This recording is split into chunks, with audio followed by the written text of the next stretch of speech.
Okay, our next unit is Ancient Greece.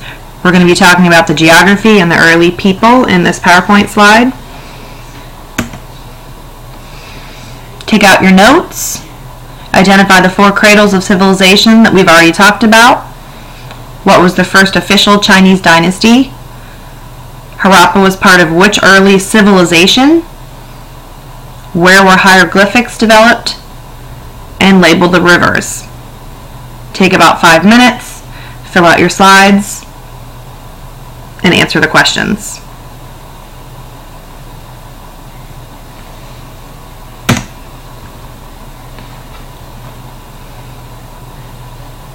Okay, this slide is about Greece. You can see the boxed area is Greece. You need to know 3 early civilizations in Greece. You need to be able to identify Athens, Sparta, and Troy. Athens is at the top, Sparta is at the bottom. There are 2 peninsulas in Greece that you need to be concerned about. Athens starts with the letter A, therefore when you're locating it and having to label it on a map, remember that that's the city-state that's on the top, and that Sparta is the city-state on the bottom.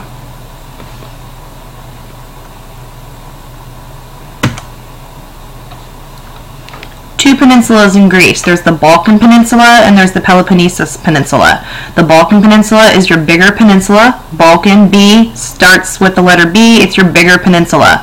On the bottom is the Peloponnesus Peninsula. It's the one that's shaded in blue on your slide. Greece is surrounded by a peninsula. That means that there's bodies of water around all of the sides.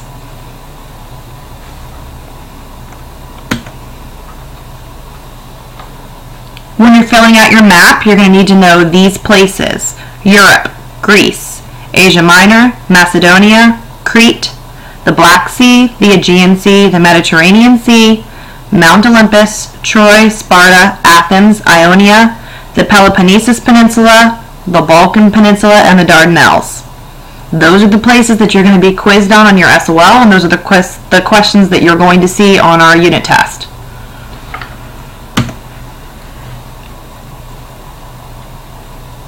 Okay, this is another picture of Greece.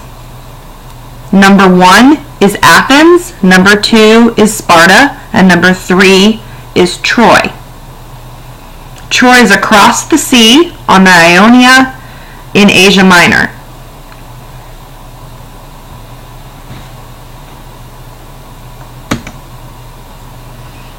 Okay, when you look at this picture, you can see that Greece, the topography is full of mountains, therefore it's very hard to have city-states growing and the population rising. So therefore the city-states could only get as big as they possibly could fit the amount of people in there before they had to move towards the sea and on the coast.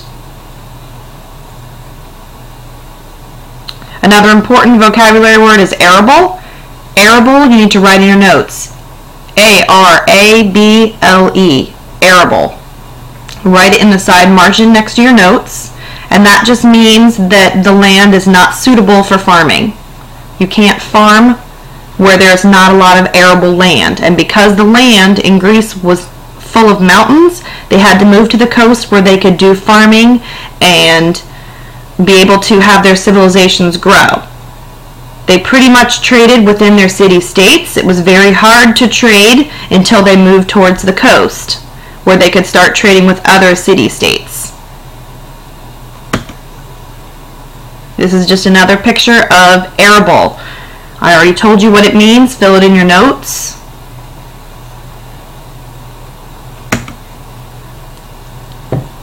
Question: how could Greece's geography affect their interaction with other cultures?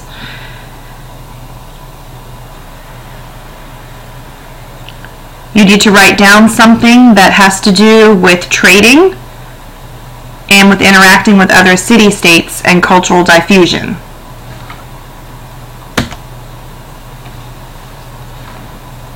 Early Greek cultures. There's the Minoans. They were your first Greek culture. They migrated from Asia. They were the first European civilization, and they came from the island of Crete.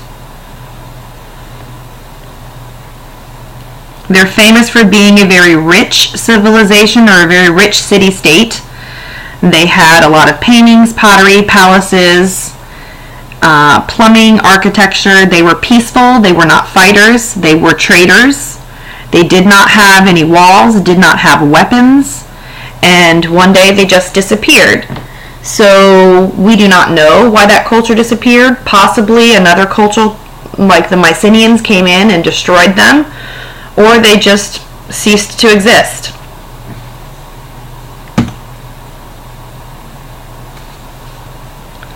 This is a picture of a fresca, or a fresco. It's important artwork that you'll need to know to be associated with Greece. We're going to talk about it in the next couple of slides. This is another picture of a fresco.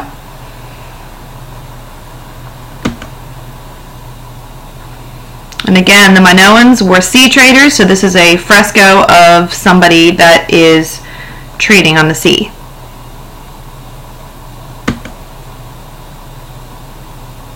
Okay, answer the question, what are two conclusions that you could make about the Minoans based on those frescoes?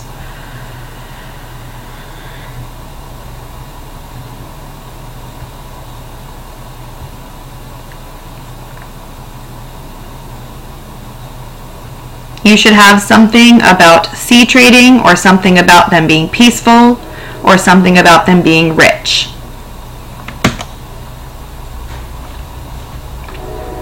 Okay, the Greeks came from Macedonia. They migrated into what later became Athens, Sparta, and other city-states. The next culture that invaded Greece were the Mycenaeans. Remember, the Minoans were first, the Mycenaeans were second. They were mainland Greeks. They came from the Black Sea, Anatolia, North Balkan regions. They were a very warlike culture. They fought. They had high-walled cities, weapons, and it is thought that they are the ones that destroyed the Minoans, which were the first culture in Greece. They're famous because these are the culture that was involved in the Trojan War.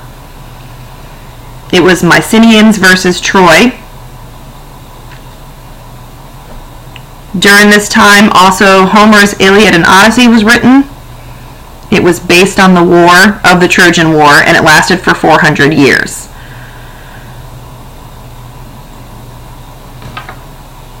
Greeks believed in myths. That was their religion. They were polytheistic. They based them on gods, that the gods were very humanistic. After that culture, the Mycenaeans fell to the Dorians. That was the third culture. So you have the Minoans, then you have the Mycenaeans, then you have the Dorians. Watch this video.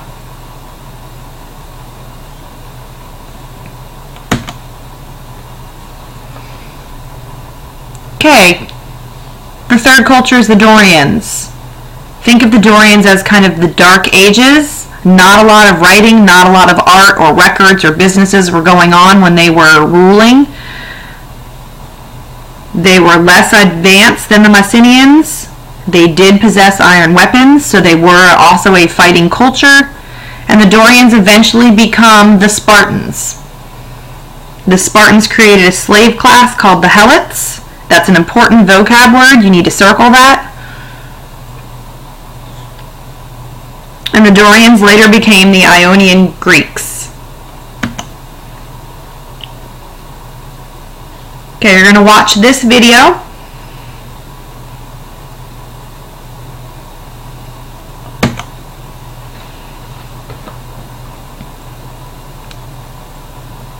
Okay, based on Greece's geography, that is why they developed all these individual city-states.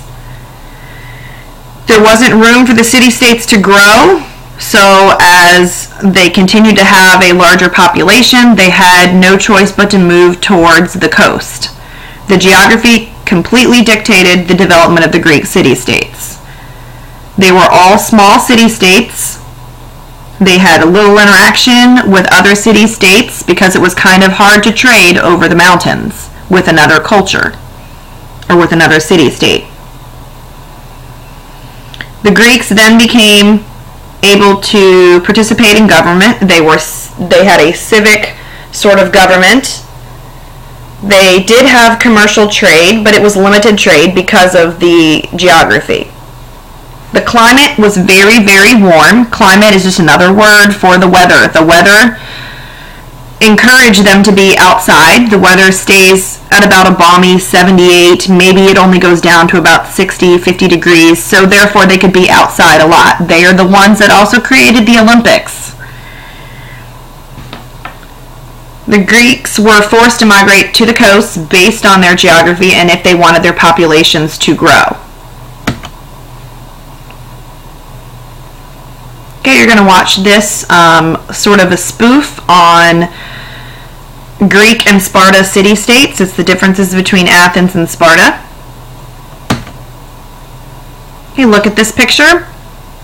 This is another picture of the city-state example. You can see the mountains behind them and all of the city in front.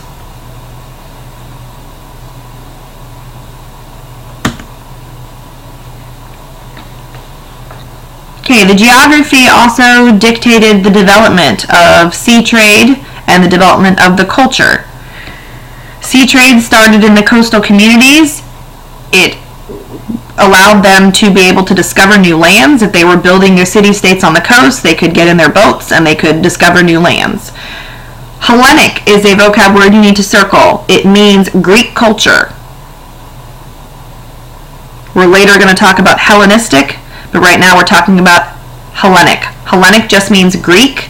Hellenistic means Greek and Asia culture, or Greek culture, India culture, and had to do with Alexander the Great. We're going to talk about that later on in another class.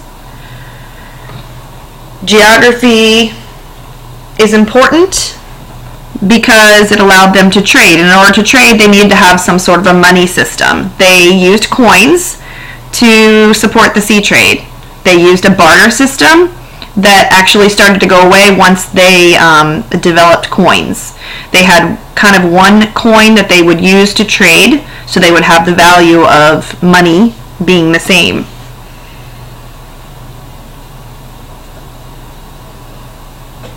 Okay, colonization began in response to overpopulation and the scarcity of arable land. When they colonized, they used all of the available land along the coast and around the entire Mediterranean basin, or around the entire Mediterranean region. Okay, on the bottom right is a picture of what the coins look like that they used to trade. Again, they got rid of bartering. The picture on the top is the city-states on the bottom, developing along the coast. The picture on the top is a picture of their boats and what they used to trade. They were seafaring. That's another important vocab word you need to write down, seafaring. And that just means that they use the sea to trade.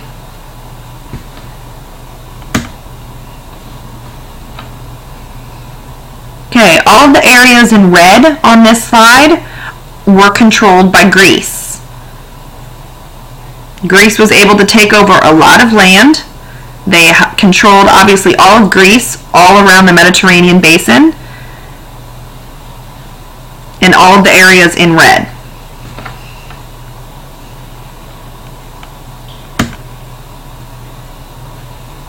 This is just a view of Greece looking down. You can see the mountains and the land and the two different peninsulas.